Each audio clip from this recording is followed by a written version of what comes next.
The air in the delivery room was thick with anticipation.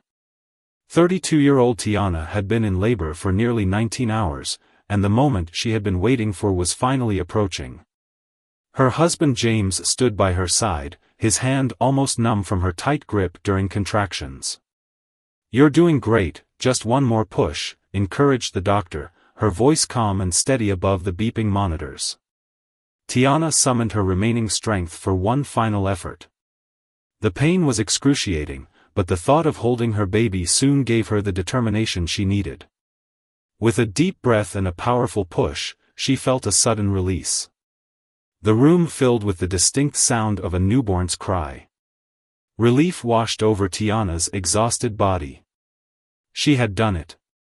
After trying to conceive for 5 years, experiencing 2 heartbreaking miscarriages, and navigating a high-risk pregnancy, their miracle baby had finally arrived. "It's a boy," announced the doctor, lifting the crying infant. James kissed Tiana's forehead, tears streaming down his face. "You did it, babe. You're amazing." The nursing staff quickly cleaned the baby, wrapped him in a soft blue blanket, and placed him in Tiana's waiting arms. The moment was everything she had imagined, the overwhelming love, the instant connection, the feeling that her heart now lived outside her body. But as Tiana looked down at her newborn son, her expression of joy slowly transformed into one of confusion. Something wasn't right. The baby in her arms didn't look like she expected. She blinked several times, wondering if her exhaustion was playing tricks on her vision. "James," she whispered, her voice trembling. "Look at him." James leaned closer, his own face mirroring his wife's bewilderment. Their son's skin was remarkably pale, almost translucent, with patches of pink. His hair was fine and reddish blonde, forming delicate curls. These features stood in stark contrast to Tiana and James's deep brown skin and coarse black hair. Is he albino?" Tiana asked the doctor, her mind racing to make sense of what she was seeing. The doctor moved closer, examining the infant carefully. "No, I don't believe so. His eyes don't indicate albinism. Let me take a closer look." As the medical team attended to the baby, conducting their initial assessments, Tiana and James exchanged worried glances. They had both come from families with generations of African American heritage. Neither had any immediate relatives with such light features. "There must be some mistake," James whispered, his voice barely audible. "Maybe they switched babies?" But deep down, Tiana knew this was their son. She had felt his every movement during pregnancy, recognized his cry the moment he entered the world. A mother knows her child. "He's perfectly healthy," the doctor announced, returning the baby to Tiana's arms. "All his vitals are strong, and he's scoring well on all initial tests. As for his appearance, genetics can sometimes express themselves in unexpected ways. I'd like to run some additional tests if you're comfortable with that." Tiana nodded numbly, cradling her son close to her chest. Despite her confusion, the maternal instinct to protect him was overwhelming. She studied his tiny features, his button nose, his rosebud lips that were so similar to James's, the shape of his eyes that mirrored her own. He was undeniably their child, yet so visibly different from what they had imagined. News of the unusual birth spread quickly through the small hospital. Nurses came by more frequently than seemed necessary, their curious glances poorly disguised as routine checks. Tiana could feel the weight of their stares, the unspoken questions hanging in the air. Later that evening, as Tiana rested in her hospital room with the baby sleeping peacefully beside her, her mother Dorothy arrived. The older woman had driven 4 hours after receiving James's call about the birth. "Let me see my grandbaby," Dorothy said excitedly, approaching the bassinet. Her steps faltered as she caught sight of the infant. "Oh my! Mom, I know what you're thinking," Tiana began, her voice thick with emotion. "We don't understand it either." Dorothy was silent for a long moment, studying the child with an unreadable expression. Then, to Tiana's surprise, her mother's face softened. "You know, this reminds me of something," she said quietly, taking a seat next to the bed. "What do you mean?" James asked, moving closer. Dorothy took a deep breath. "There's something I've never told you, Tiana. Something about our family history that might explain this." Tiana sat up straighter, wincing slightly from the discomfort of her recent delivery. "What are you talking about, Mom?" "Your great-grandmother, my grandmother, had a secret that was rarely discussed in our family," Dorothy began, her voice low as if sharing something sacred. "She worked as a house servant for a wealthy white family in Louisiana during the 1920s. Tiana listened intently, confused about how this piece of family history connected to her newborn son's appearance. "The story goes that she became involved with the youngest son of the family," Dorothy continued. "They had a child together, my mother. The family covered it up, of course. Those were different times, dangerous times for such relationships. My grandmother raised her daughter, your grandmother, in our community, and over generations, the physical traits disappeared, until now, it seems." Tiana looked down at her sleeping son, trying to process this revelation. Could this really explain what they were seeing? Had genes from a distant white ancestor somehow resurfaced after all these generations? "Why didn't you ever tell me this?" Tiana asked, a hint of accusation in her voice. Dorothy sighed heavily. "It wasn't something we talked about. There was shame attached to it, pain. Your grandmother didn't even know the full story until she was an adult. By the time you came along, it seemed like ancient history, not worth burdening you with." James sat silently, absorbing this unexpected family revelation. The tension in the room was palpable as Tiana struggled to reconcile this new information with the reality of her child. As if sensing the emotional weight in the room, the baby stirred and began to cry.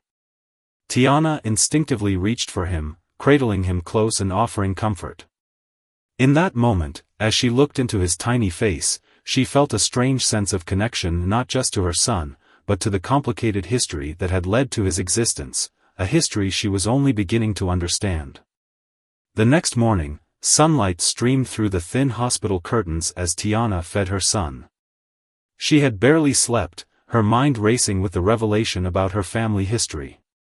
James had dozed off in the uncomfortable visitor's chair, his tall frame awkwardly folded into the small space. A gentle knock at the door announced the arrival of Dr. Powell, a geneticist the hospital had called in. "Good morning," she said warmly. "I hope I'm not disturbing you. I understand you've had quite the surprise." Tiana nodded, adjusting the blanket around her baby. "That's putting it mildly." Dr. Powell pulled up a chair and spoke in a calm, measured tone. "What you're experiencing is actually not as uncommon as people think. Genetics can be surprising, especially when there's mixed ancestry somewhere in the family line. My mother told us about a white ancestor from 3 generations back," Tiana explained. The doctor nodded. "That could certainly be a factor. Sometimes recessive genes can remain hidden for generations before expressing themselves. It's what we call genetic recombination." As Dr. Powell continued explaining the science behind their situation, Tiana found herself only half listening. Instead, she was studying her son's face, searching for glimpses of herself and James in his features. Despite his fair skin and light hair, she could now see James's chin and her own eye shape. "Have you chosen a name?" Dr. Powell asked, finishing her explanation. Tiana and James exchanged glances. They had prepared a name, David, after James's father, but somehow, in the chaos of the unexpected, they hadn't officially named him yet. "David," Tiana said firmly. "His name is David." After the doctor left, promising to return with more information, Tiana's phone buzzed with messages. Word had spread among family and friends about the birth, and everyone was eager for photos. "What should we do?" James asked, scrolling through dozens of congratulatory texts. Tiana hesitated. I don't know. I'm not ashamed of him, not at all. But I don't know if I'm ready for the questions, the comments. We don't owe anyone an explanation, James said, reaching for her hand. But at some point, we'll have to face this. People will see him eventually. Later that afternoon, they received their first visitors, James's parents, Keith and Yvonne. The couple entered the room with wide smiles and armfuls of gifts, but they froze momentarily upon seeing the baby. Well now, Keith said after a beat of silence, his voice deliberately casual. Looks like this little man is going to keep everyone guessing. Yvonne approached more cautiously, peering at her grandson. May I? She asked, extending her arms. Tiana handed David to his grandmother, watching anxiously for her reaction. Yvonne cradled him gently, examining his face. He has your nose, James. I'd recognize that anywhere. She looked up at Tiana with tears in her eyes. He's beautiful. The simple acceptance in her mother-in-law's voice loosened something tight in Tiana's chest. She hadn't realized how much she'd been bracing for rejection. Keith cleared his throat, still standing awkwardly by the door. So, Tiana's mother mentioned something about a family history? As James explained what they had learned, Tiana noticed Keith's shoulders relaxing slightly. The story provided a framework, an explanation that seemed to ease his discomfort. Family trees can hold all sorts of surprises, Keith said finally. My own grandfather used to say our ancestors came from all over. Never knew exactly what he meant by that. The conversation gradually shifted to more practical matters, when they'd be discharged, whether the nursery was ready, how they were planning to handle nighttime feedings. The normalcy of it was both comforting and surreal. After his parents left, James stepped out to grab some food from the cafeteria, leaving Tiana alone with the baby. She lifted David to her shoulder, patting his back gently as she walked around the small room. It's just you and me now, little one, she whispered. I don't have all the answers, but we'll figure this out together. A new nurse entered to check Tiana's vitals. She was younger than the others, with a bright smile that didn't falter when she glanced at David. Beautiful baby, she said, wrapping the blood pressure cuff around Tiana's arm. My cousin has a similar story.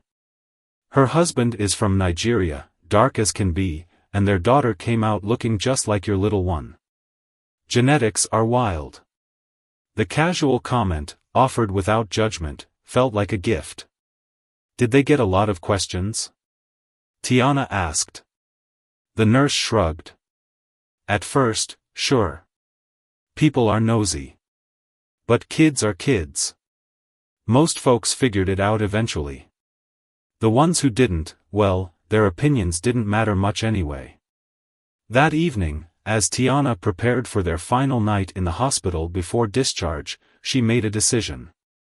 Taking out her phone, she snapped a picture of David sleeping peacefully in his bassinet.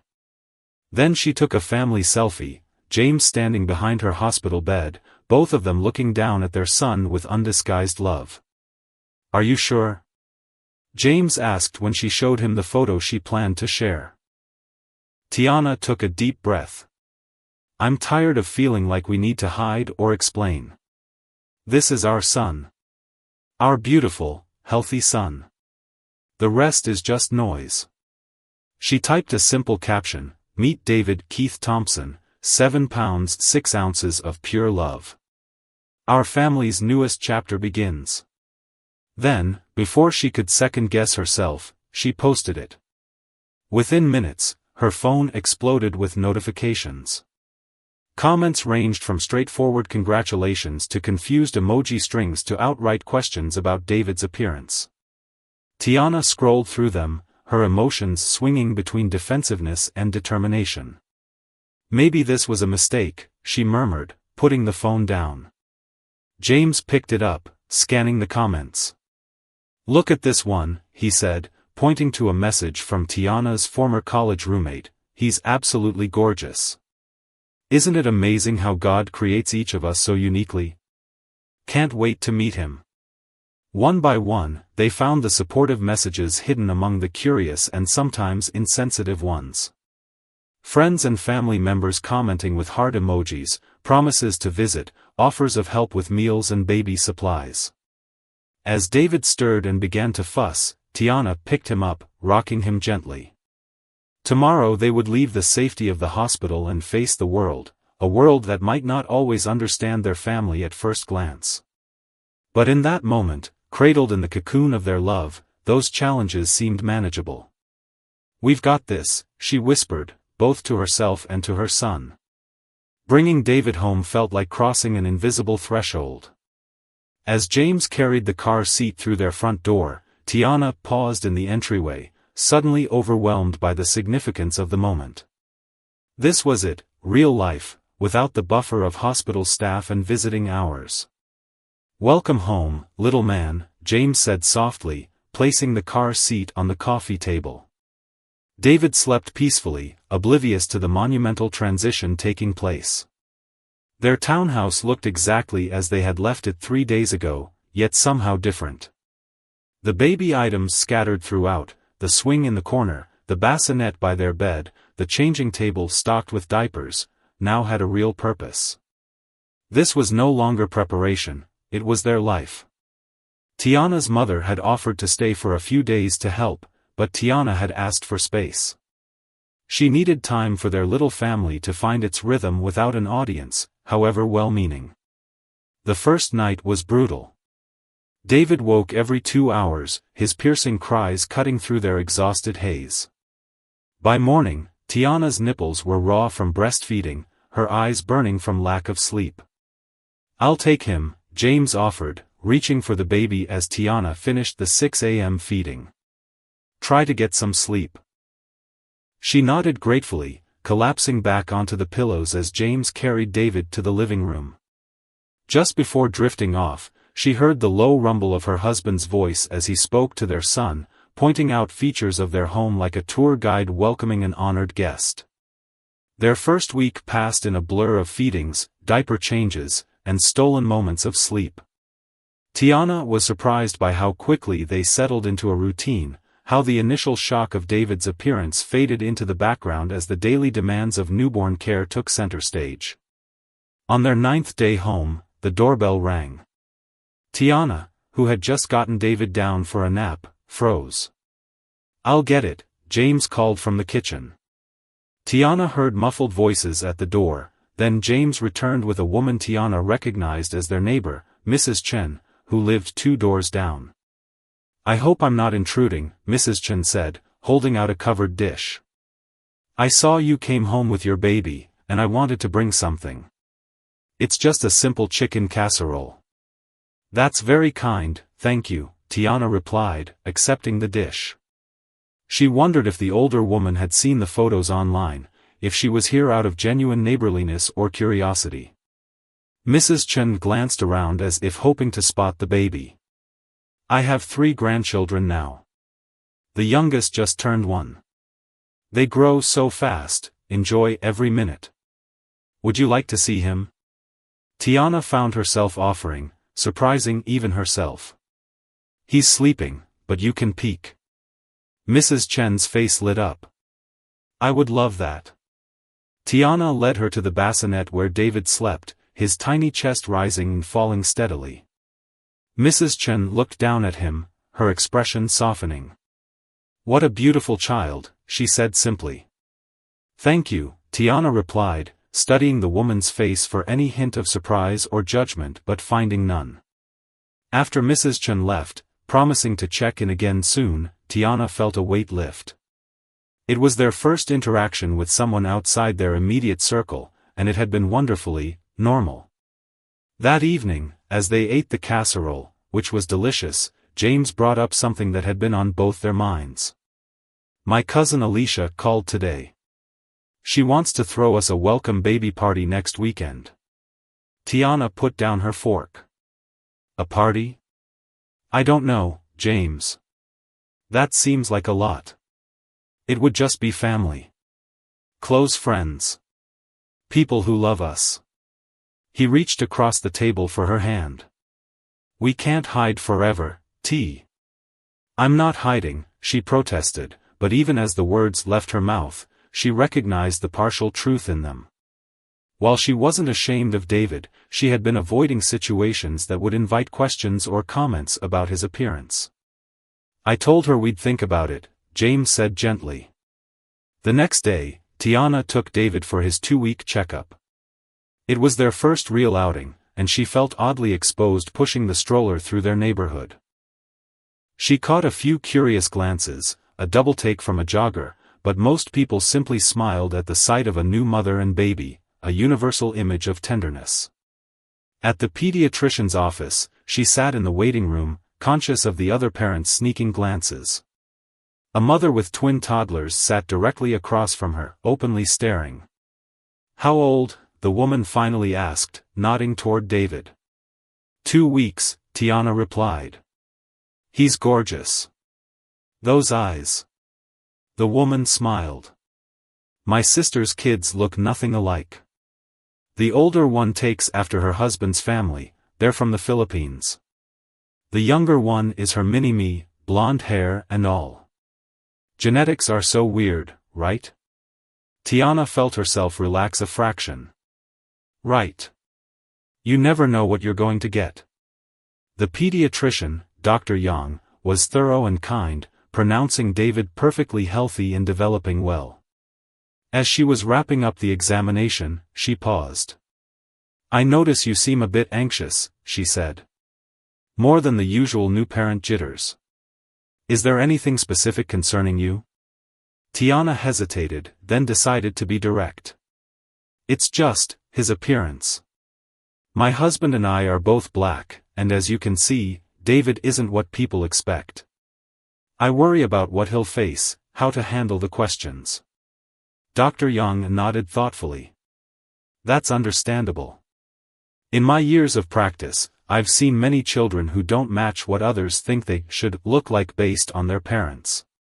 Mixed-race families, adopted children, situations like yours with genetics expressing themselves unexpectedly." She handed David back to Tiana. "The most important factor in a child's well-being isn't how they look compared to their parents, it's whether they feel secure, loved, and accepted for who they are. From what I can see, David has that in abundance." On the walk home, Tiana mulled over the doctor's words. By the time she reached their front door, she had made up her mind. "Let's do it," she told James as she entered. "Let's have the welcome baby party." James looked up from his laptop, surprised. "What changed your mind?" Tiana unstrapped David from the stroller, cradling him against her chest. "I realized something today. We can't control what other people think or say. We can only control how we respond, the environment we create for David." She kissed the top of her son's head, inhaling his sweet baby scent. "I want him to grow up seeing us navigate this with confidence, not fear. If we act like there's something to hide or explain, that's the message he'll absorb." James stood, crossing the room to embrace them both. "I'm proud of you, T. We'll face whatever comes together." That night, as Tiana fed David in the quiet darkness of their bedroom, she looked down at his peaceful face and felt a surge of fierce protectiveness. The world might not always be kind or understanding, but she would make sure he always knew one thing without doubt. He was exactly who he was meant to be, and he was loved beyond measure for exactly that. The morning of the welcome baby party arrived with unexpected sunshine after days of rain. Tiana stood in front of her closet, searching for something that would fit her postpartum body and make her feel confident.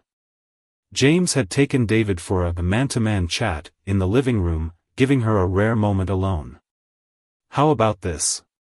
James suggested, appearing in the doorway with David cradled in one arm and a floral dress in the other. Tiana smiled. It was the dress she'd worn to their baby shower, specially ordered to accommodate her 8-month belly. "I'm not sure it fits the same way now." "Try it," he encouraged. "You looked beautiful in it then, and you'll look beautiful in it now." She slipped into the dress, surprised to find it suited her current shape better than expected. As she applied a light touch of makeup, her first since the hospital, she could hear James's cousins arriving downstairs, their voices rising in excitement. Deep breaths, she reminded herself, studying her reflection. This is a celebration.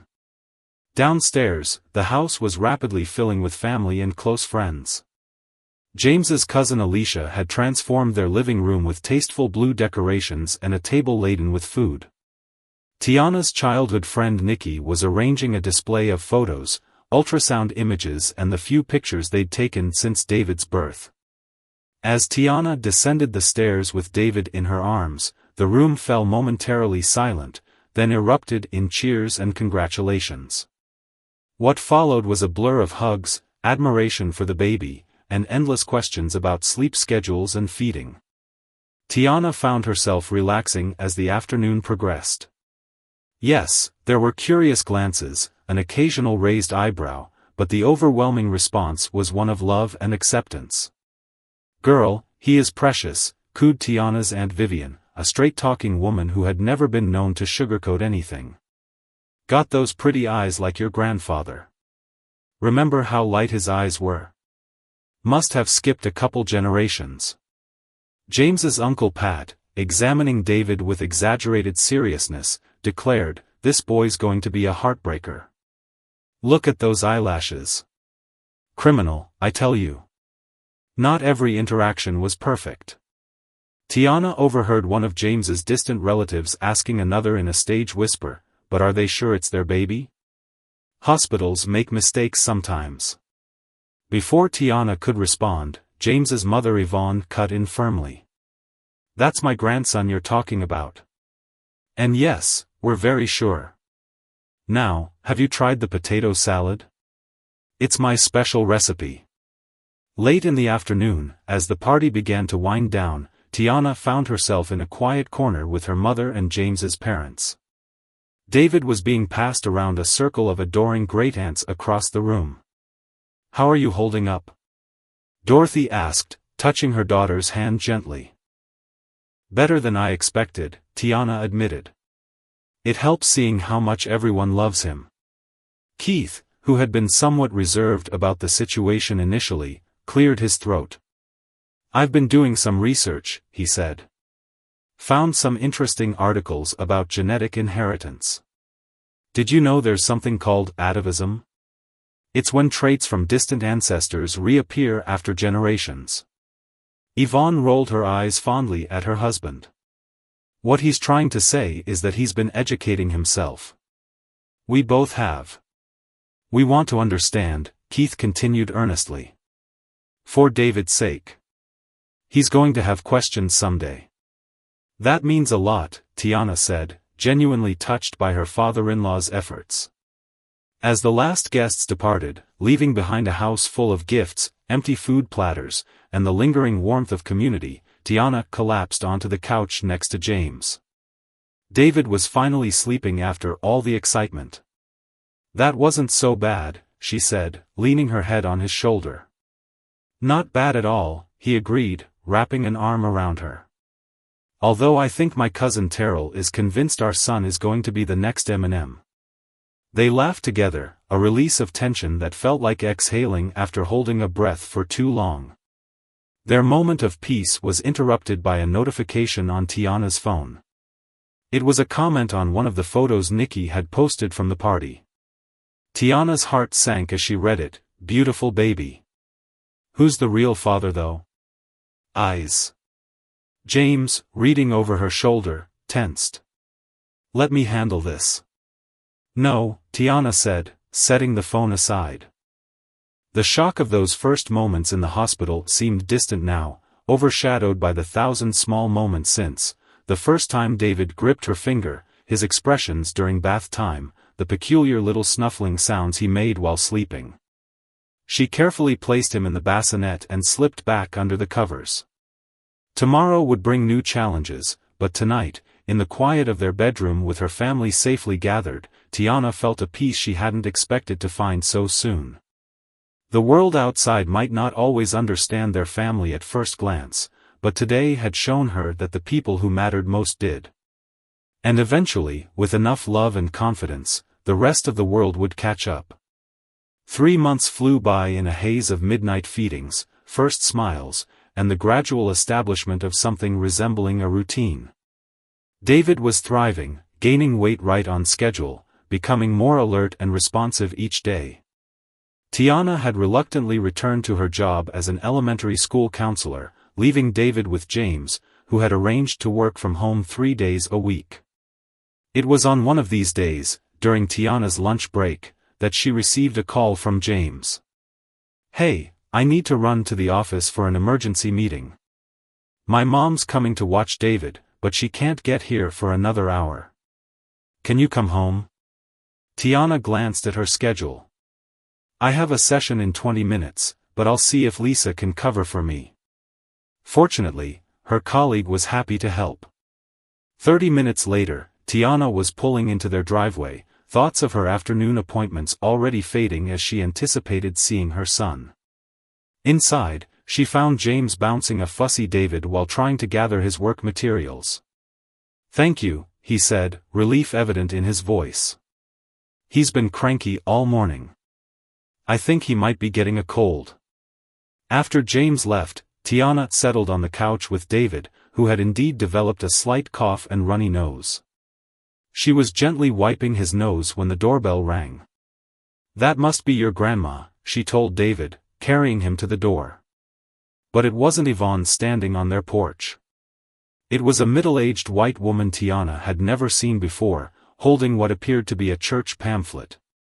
"Hello," the woman said brightly, then stopped, her eyes fixing on David. "Oh. What a beautiful baby." "Thank you," Tiana replied, already preparing to politely decline whatever the woman was selling or promoting. "He looks just like my nephew when he was that age," the woman continued, leaning closer to get a better look at David. "Those eyes, that hair." She trailed off, then asked with startling directness, "Is he yours?" Tiana felt a familiar tightening in her chest. "Yes, he's my son." The woman's expression shifted subtly. "Oh. I just meant, are you the nanny? Or, I don't know, foster mom maybe?" "I'm his mother," Tiana repeated firmly. "His biological mother." "I see," the woman said, though her tone suggested the opposite. She thrust the pamphlet forward. "Well, our church has a wonderful program for all types of families.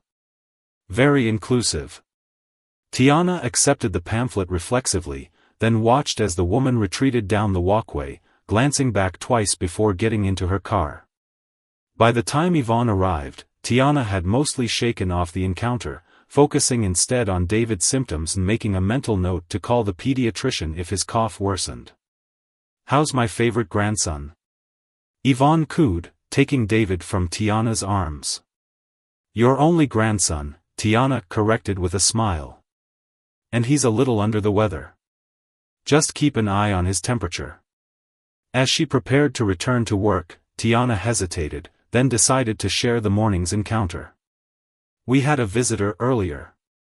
Some woman from a local church who assumed I was David's nanny." Yvonne's expression darkened. "What did you say to her?" "Just that I'm his mother." "What else could I say?" "Good." Yvonne nodded approvingly. "Don't waste your energy explaining yourself to strangers." 2 days later, David's cold had worsened, developing into a fever that prompted a Saturday morning visit to the urgent care clinic. The waiting room was crowded with weekend patients, and Tiana and James took turns walking David around, trying to soothe his miserable cries. An elderly man in the corner kept staring at them. Tiana was used to the looks by now, the double takes, the puzzled expressions, occasionally the dawning understanding as people worked out the genetic puzzle in their minds. But this was different. The man's gaze held something that made her uneasy, an intensity that went beyond curiosity. James noticed it too. "Let's move over there," he suggested, nodding toward an empty section of chairs further away. When their name was finally called, Tiana carried David back to the examination room, relieved to escape the waiting area. The nurse, a friendly woman with graying hair, checked David's vitals and symptoms. The doctor will be right in, she assured them, patting David's head gently. Poor little guy. It's no fun being sick, is it? The doctor who entered moments later was young, with a kind face and a nameplate that read Dr. Hernandez. She examined David thoroughly, diagnosing him with a standard upper respiratory infection. Nothing serious, she assured them. Keep him hydrated, use the humidifier, and give him infant acetaminophen for the fever. He should be feeling better in a few days. As she made notes in David's chart, she hesitated, then asked, I hope you don't mind my asking, but has he been tested for any genetic conditions? Sometimes certain presentations can be associated with underlying issues we might want to monitor. James and Tiana exchanged glances. This wasn't the first medical professional to raise such questions, but each time felt like a small jab. We've discussed his appearance with our pediatrician, Tiana explained. There's a history of mixed ancestry in my family that likely explains his features. Dr. Hernandez nodded. Of course. I just wanted to make sure all bases were covered. He looks perfectly healthy otherwise. She smiled at David, who had finally stopped crying and was looking around with watery eyes. He's beautiful. Those eyes are going to break hearts someday. On the drive home, with David finally sleeping in his car seat, Tiana stared out the window, lost in thought. What's on your mind? James asked, reaching over to squeeze her hand. I was just thinking about what David's life will be like, she said quietly. Will he always have to explain himself? Will people always look at our family and make assumptions? James was silent for a moment. Probably, he finally admitted. But we'll make sure he knows who he is, where he comes from. We'll give him the language to respond to those questions with confidence. I hope that's enough, Tiana whispered. It won't always be easy, James acknowledged. But nothing worth having ever is. That night, as David's fever finally broke and he slept peacefully in his crib, Tiana stood watching him. The soft glow of the night light illuminated his features, the button nose, the rosebud lips, the fair skin that had caused such a stir. She thought about the journey they'd been on these past 3 months, the shock and uncertainty giving way to fierce love and protection. She thought about the road ahead, surely filled with more questions, more explanations, more teaching moments than most families would face. But looking at her son's peaceful face, Tiana felt a certainty settle over her. Whatever challenges came their way, they would face them together, with the strength of their love and the truth of their family history as shields against ignorance and assumption. David stirred in his sleep, his tiny hand reaching out. Tiana gently touched his fingers, marveling at how something so small could hold her heart so completely. Sleep tight, my beautiful boy, she whispered. Tomorrow is another day. David's first birthday approached faster than Tiana could have imagined. The tiny, helpless newborn who had caused such a stir was now a chubby, cheerful baby who pulled himself up on furniture and babbled enthusiastically, occasionally producing what sounded suspiciously like "mama" or "dada" at the appropriate moments. I can't believe it's been a year, Tiana marveled as she and James sorted through photos for the birthday celebration. Spread across their dining table was a visual timeline of David's first 12 months, his newborn hospital photos, monthly milestone pictures, candid shots of everyday moments. Look at this one, James said, holding up a picture from David's 6-month checkup. Remember how worried we were that day? Tiana nodded, taking the photo. David's pediatrician had referred them to a dermatologist after noticing some unusual moles on David's back, not concerning in themselves, but combined with his fair skin and family history, something to monitor. I was so scared they'd find something serious, she admitted. Instead, we got a lecture on sunscreen and hats, James chuckled. Which, fair enough. The dermatologist had been thorough and kind, explaining that David's fair skin would need extra protection in the sun. Much more so than yours, she'd told Tiana and James matter-of-factly.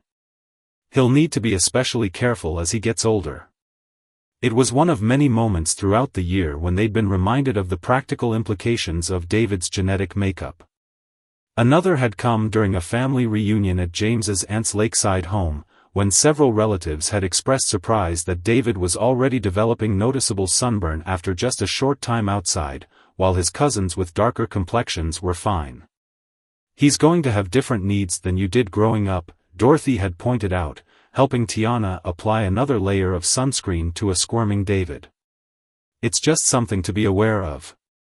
Now, as they prepared for his birthday party, Tiana found herself reflecting on all they'd learned during this first year of parenthood. Beyond the universal lessons about sleep schedules and developmental milestones, they'd navigated a unique set of challenges that had tested their patience, their confidence, and occasionally their marriage. There had been heated discussions about how to respond to intrusive questions from strangers, disagreements about which family members' comments crossed the line from curiosity to insensitivity, and late-night conversations about how they would explain things to David when he was old enough to understand. "Do you ever wonder if we should have him genetically tested?" James asked suddenly, voicing a question that had surfaced periodically throughout the year. "Not because anything's wrong, just to have a clearer picture." Tiana hesitated. "I've thought about it. But then I wonder, what would it change?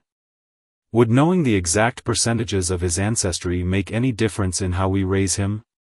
"I guess not," James acknowledged. "But someday he might want to know more about his background than just your mom's family story. Then we can do it when he's older, if he wants to." Tiana gathered the selected photos into a pile. "For now, I just want him to have a normal childhood without making his appearance into more of an issue than it needs to be." The birthday party itself was a lively affair, with their home filled once again with family and close friends. David, dressed in a blue button-up shirt that matched his eyes, was the center of attention, soaking up the adoration and occasional spoonfuls of cake with equal enthusiasm. Tiana had worried about inviting some of the other mothers from her neighborhood mommy group, women she'd become friendly with but who hadn't spent much time around David. But her concerns proved unfounded as they cooed over him just as they did their own children. "He's getting so big," exclaimed Renee, whose daughter was just a month younger than David.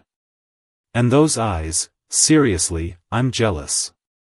My husband and I both have boring brown eyes, so guess what Sophie got?" "Brown eyes are beautiful too," Tiana said automatically, then caught herself. It was still a reflex to defensively validate all features, as if in doing so she was protecting both her son's fair traits and her own and James's darker ones. "Of course they are," Renee agreed easily. "But you have to admit, those blue eyes with those dark lashes? Stunning combination." After the party, as they cleaned up wrapping paper and balloon fragments, Tiana received a text from her brother Andre with several photos attached. "Thanks for a great day," he'd written. "David is lucky to have you guys as parents." Tiana smiled at the message, then froze as she scrolled through the pictures. The final image was one Andre had taken of the three of them, Tiana, James, and David, standing by the cake table. They were laughing at something off camera, David perched on James's hip with one hand reaching toward his mother. What struck Tiana wasn't the composition or quality of the photo, but how natural they looked together. How right. There was no hint in their expressions or body language of the journey they'd been on, the questions they'd faced, the explanations they'd given. They simply looked like what they were, a family celebrating their child's first year of life. "James," she called, her voice catching slightly. He came in from the kitchen, dish towel in hand. "What's up?" She held out her phone. "Look at this." James studied the photo, then looked at her questioningly. "It's a nice shot. Should we frame it?" "Don't you see it?" she asked. "We look normal." James's expression softened. "We are normal, T. Just our own version of it." That night, After putting an exhausted David to bed surrounded by his new toys, Tiana stood at his crib watching him sleep, a now familiar ritual that never failed to center her after a busy day. "Happy birthday, little one," she whispered. "What a year it's been." She thought about all that lay ahead, David's first steps, his first words beyond "Mama" and "Dada," his first day of school someday. Each milestone would bring new joys and, potentially, new challenges as he moved from the protective bubble of their home and immediate circle into the wider world. But standing there in the peaceful nursery, Tiana felt a calm confidence that had been hard-won over the past year. Whatever came next, they would handle it together, just as they had everything else. As if sensing her thoughts, David stirred in his sleep, his little hand clutching his favorite stuffed elephant tighter. Tiana gently tucked his blanket more securely around him, then tiptoed from the room, leaving the door slightly ajar. In the hallway, she paused by the newly hung photo wall where James had already added some of today's pictures. Their family's story, still in its early chapters, displayed for all to see, unique, unexpected, and beautiful in its own way. For years had passed since that life-changing day in the delivery room. David, now an energetic preschooler with a head full of sandy curls and a vocabulary that sometimes left his parents struggling to keep up, was preparing for his first day of school.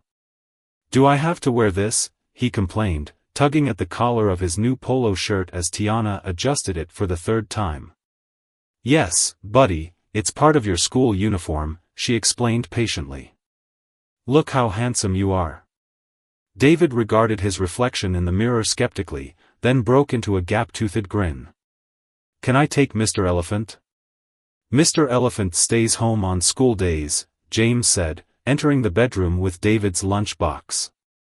"But he'll be right here waiting when you get back." The morning was a flurry of activity: breakfast, last-minute preparations, obligatory first-day photos on the front porch. Through it all, Tiana felt a knot of anxiety growing in her stomach, one that had little to do with the normal concerns of sending a child off to school for the first time. "You're quiet," James observed as they buckled David into his car seat. "Just thinking," she replied softly.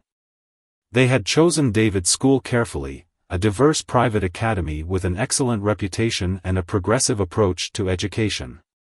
During their tour, Tiana had been impressed by the range of faces she'd seen in classrooms and hallways, the visible effort to represent different cultures and backgrounds in the curriculum materials. Still, this would be David's first sustained exposure to a world beyond their protective circle. The first time he would spend hours each day with people who didn't know their family story. As they pulled into the school parking lot, David's excitement was palpable. "I'm going to make 10 new friends," he declared, already reaching for his seatbelt release. "Hold on, speedster," James laughed, helping him out of the car. "Let's walk in together."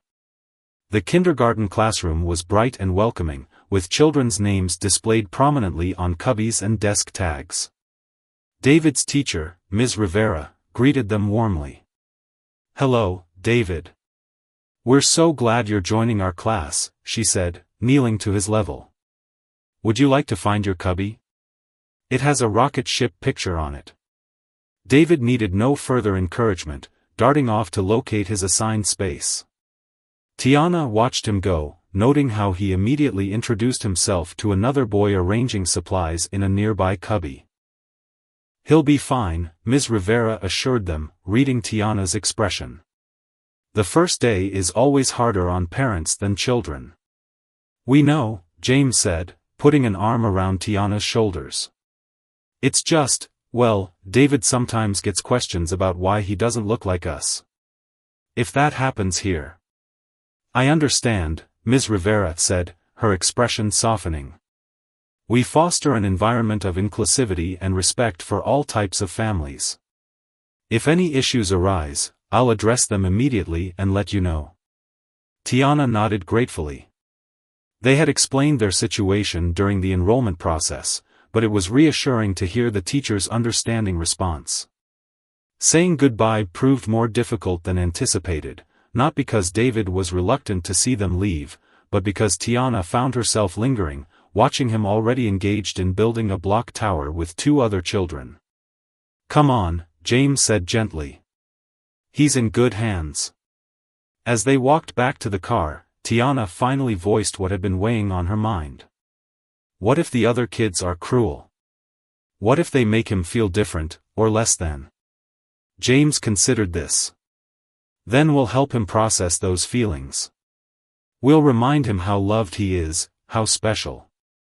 And we'll teach him that different isn't less, it's just different.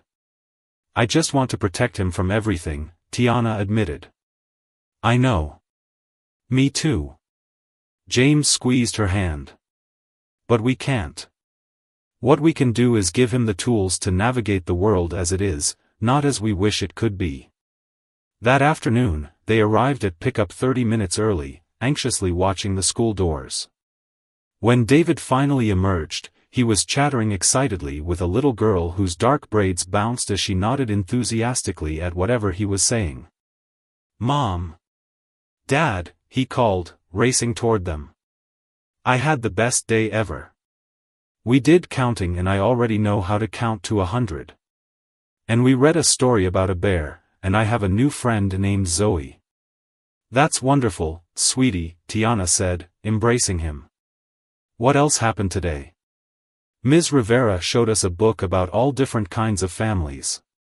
Some have 2 moms or 2 dads. Some kids live with their grandparents. And Miguel, he sits next to me, he's adopted from another country and doesn't look like his mom and dad either." Tiana and James exchanged surprised glances. It seemed Ms. Rivera had found a subtle way to create context for David's situation on the very first day. "So did anyone ask you about why you look different from us?" James asked carefully as they walked to the car. David shrugged. "Zoe asked if I was adopted like Miguel. I said no, I grew in Mom's tummy but I look like great-grandma's family from a long time ago. She said that's cool because she looks like her dad's side and her brother looks like her mom's side." "And that was it?" Tiana asked, amazed at the simplicity of the exchange. "Yep." David was already moving on to more pressing matters. "Can we get ice cream? Ms. Rivera said we did a super job on our first day." Later that evening, after David had been tucked into bed with extra snuggles to celebrate his successful first day, Tiana found James in their home office, looking at something on his computer. "What are you doing?" she asked, peering over his shoulder. "Just some research," he replied, scrolling through a web page about genetic ancestry testing. "I was thinking about what David said today. How easily he explained his background to his new friend. It was so much simpler than I expected," Tiana agreed. "Kids often surprise us that way." James closed the laptop. "But someday, he might want more detailed answers than great-grandma's family from a long time ago. I thought we could be prepared." Tiana nodded thoughtfully. "You're right. When he's ready to know more, we should have as much information as possible." As they turned out the lights and headed to bed, Tiana paused by David's room, listening to his soft, rhythmic breathing. The journey from that shocking moment in the delivery room to today had been filled with unexpected challenges and discoveries, but also with immeasurable joy and growth. Their family might not look the way they had initially imagined, but it was perfect in its own unique way. David's appearance had initially seemed like a complication, something to explain, to defend, perhaps even to overcome. But watching him navigate his first day of school with confidence and ease, Tiana realized that what had once felt like a challenge had become simply one facet of their family's rich and complex story. Outside David's window, the evening sky was painted in shades of purple and gold, a reminder that the most beautiful things often come from unexpected combinations. Tiana smiled at the thought, gently pulling her son's door closed. Whatever the future held, questions, challenges, discoveries, they would face it together, with the love and resilience they had cultivated from that very first day. Their family's journey had taught them that joy could indeed turn to shock, but shock could ultimately transform into something even more profound: acceptance, understanding, and a deeper appreciation for the beautiful complexity of human connection.